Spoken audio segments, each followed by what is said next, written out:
அண்மைச் செய்தி. தமிழ் திரைப்பட தயாரிப்பாளரான கே. ராஜன் தற்கொலை செய்து கொண்டுள்ளார்.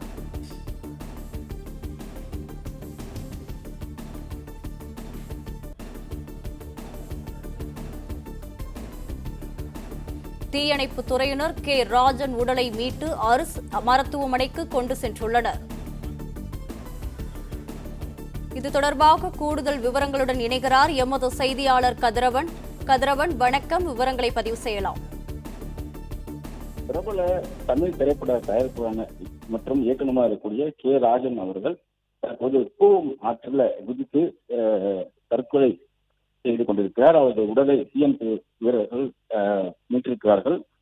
குறிப்பாக தயாரிப்பாளராக பிரம்மச்சாரிகள் என்ற படத்தை 1983 ஆண்டில் தயாரித்தார். அதே போல இரட்டையர், அவள் பாவம், நினைக்காத நாளிலை போன்ற திரைப்படங்கள்ல தயாரிப்பாளராக இருந்திருக்கிறார். இயக்குநராகவும் நம்ம ஊர் மரியாதை, உணர்ச்சிகள் போன்ற பல்வேறு திரைப்படங்கள் நடித்திருக்கிறார். பல திரைப்படங்களில் உணர்ச்சி கதாபாத்திரங்கள் நடித்திருக்கிறார்.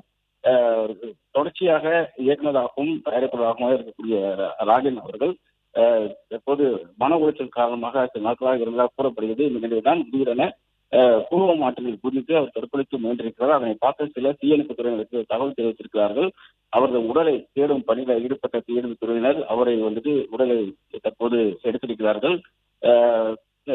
பல்வேறு காலகட்டங்கள்ல திரைப்பட கதாநாயகர்கள் செய்த தவறுகளையும் அதே போல திரைப்படங்கள் நடிக்கக்கூடிய தவறுகளையும் சுட்டிக்காட்டக்கூடிய கே. ராஜன் அவர்கள் சமீப காலமாக மன உளைச்சல் இருந்ததாகவும் அதனால தற்போது அவர் முடிவை எடுத்திருப்பதாகவும் தெரிவிக்கப்பட்டிருக்கிறது. அவரது இந்த தற்கொலை முடிவு திரையுலகிலே அதிர்ச்சியை ஏற்படுத்தியிருக்கிறது. தயாரிப்பாளராகவும் பிரபல இயக்குநராகவும் அதே போல குணச்சித்திர நடிகராகவும் இருந்த கே. ராஜன் அவர்கள் கூவம் ஆற்றில் குதித்து தற்கொலை செய்து கொண்டதாக சொல்லக்கூடிய சம்பவம் தற்போது அதிர்ச்சியை ஏற்படுத்தியிருக்கிறது. பிளே ஸ்டோர் மற்றும் ஆப் ஸ்டோரில் இருந்து பாலிமர் செயலியை QR கோடு மூலம் பதிவிறக்கம் செய்யுங்கள். செய்திகளை உடனுக்குடன் பெறுங்கள்.